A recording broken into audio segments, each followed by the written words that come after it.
আসসালামু আলাইকুম lovely audience, আশা করি আপনারা ভালো আছেন। লিওনেল আন্দ্রেস মেসির দল আর্জেন্টিনা কেপ ভার্দেদের এগেইনস্টে তার পথ সূচনা এবং নার্ভ সেখান থেকে শুরু হয়। মানে কীভাবে কনসিড করতে হয় গোল, অবশ্যই সেটা আপনারা গতকালকেও আপনারা দেখেছেন, আরেকবার প্রমাণ করা হয়েছে। এবং সেটা ইংল্যান্ডের এগেইনস্টে সেটা সেমিফাইনাল ছিল। ভাই 2-1 গোলে আর্জেন্টিনা উইন লাভ করেন এবং আমি একটা প্রেডিকশন করেছি আর্জেন্টিনা 2-0 জিতবে, কিন্তু শেষ পর্যন্ত 2-1 গোলে আর্জেন্টিনা জয়লাভ করেন এবং তারা 2026-এ এসে ফাইনালে আবারও একটি রূপকথার গল্প লেখা হবে লিওনেল আন্দ্রেস মেসি। এবং এই দেখুন কেপ ভার্দেদের এগেইনস্টে সরি, একটু বাতাস নয়েজের কারণে আমি দুঃখিত, অনেকটা সাউন্ড কোয়ালিটিতে ভালো হচ্ছে না।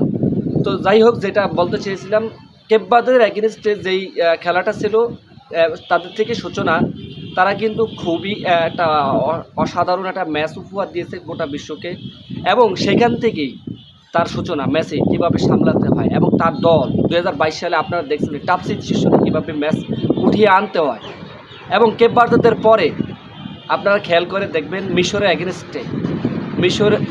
এগেনস্টে সুইজারল্যান্ডের এগেনস্টে দেন ইংল্যান্ডের এগেনস্টে যেভাবে কামব্যাক করেছে ভাই, একেবারে অসাধারণ ভাই, এক্সপ্লেইন করার মতো না। তো ভাই মেসি লাস্ট 7 মিনিটে তার ঝলক দেখিয়ে দিয়েছে এবং তার অ্যাসেস গোল করার ধরন, আমরা যাকে নিয়ে অনেকটা টেনশন করেছিলাম, বিশেষ করে বেলিংহাম, সাকা, দেন হ্যারি কেন, যারা একেবারে অনবরত সাকারা এবং বেলিংহামরা মেসিকে অ্যাটাক করেছে, কিন্তু তারা হলুদ কার্ডের যোগ্য, তবু তাদেরকে হলুদ কার্ড দেওয়া হয় নাই। শেষ পর্যন্ত আর্জেন্টিনার ফেভারে ম্যাচটা চলে এসেছে। যখন আর্জেন্টিনা একটি গোল খেয়েছে তখন ভাবছিলাম যে আর্জেন্টিনা যতই গোল খাক, আমার বিশ্বাস ছিল যে আর্জেন্টিনা সেখান থেকে কনসিড করতে পারে।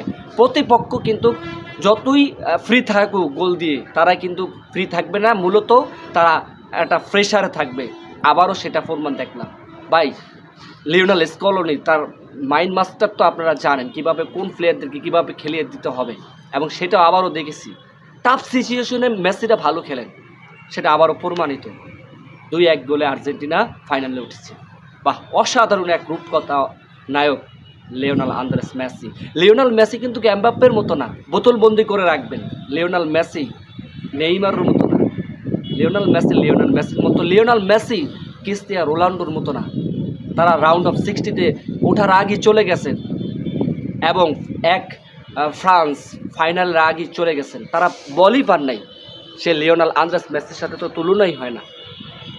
এখন শুধুমাত্র ফাইনালের অপেক্ষায়। স্পেনের এগেনস্টে, যেটা আমি এর আগে অতদিন কন্টেন্টে বলেছিলাম যে স্পেনের এগেনস্টে আর্জেন্টিনার খেলা হবে ফাইনাল, এটা প্রেডিকশন করেছে এবং সেই প্রেডিকশন কাজে খাতায় কলমে লেখা হয়েছে এবং সেটা বাস্তবায়ন হয়েছে। প্রেডিকশনটা মিলে গেছে এবং স্পেনের এগেনস্টে খেলা, স্প্যানিশদের সাথে খেলা আলবিসেলেস্তের দল আগামী 20 তারিখ রাত 1টায় খেলা হবে। আপনারা অবশ্যই মুখিয়ে থাকবেন এবং আরেকটি বার ব্যাক টু ব্যাক চ্যাম্পিয়ন্স হওয়ার লক্ষ্যে মেসি বাহিনী আরও ঝলক নিয়ে নামবেন, আরও তারতম্য নিয়ে নামবেন, আরও হিটিং করে নামবেন। দেখেন মেসি কিন্তু গ্রুপ স্টেজে যেমনিভাবে তার ক্যারেক্টার শো করেছেন, ঠিক তেমনিভাবে তার ক্যারেক্টারটা কিন্তু চেঞ্জ হয়ে নকআউট পর্বে একটু চেঞ্জ হয়ে তার সেমিফাইনাল ক্যারেক্টার শো করেছেন লিওনেল আন্দ্রেস মেসি। অসাধারণ অভিনন্দন আর্জেন্টিনা আলবিসেলেস্তের দল, এবং আরেকটি বার গোটা বিশ্ব দেখবে লিওনেল আন্দ্রেস মেসির সেই ঝলক, চ্যাম্পিয়ন্স ব্যাক টু ব্যাক। সে কিন্তু জীবন্ত কিংবদন্তি, আপনারা দেখেছেন ভাই। অসাধারণ কামব্যাক, এবং তারা লাস্ট পর্যায়ে যায় তারা দেখিয়ে দেয় 7 মিনিট, 9 মিনিট, 12 মিনিট, 15 মিনিটের সময় লাস্ট মুমেন্টে।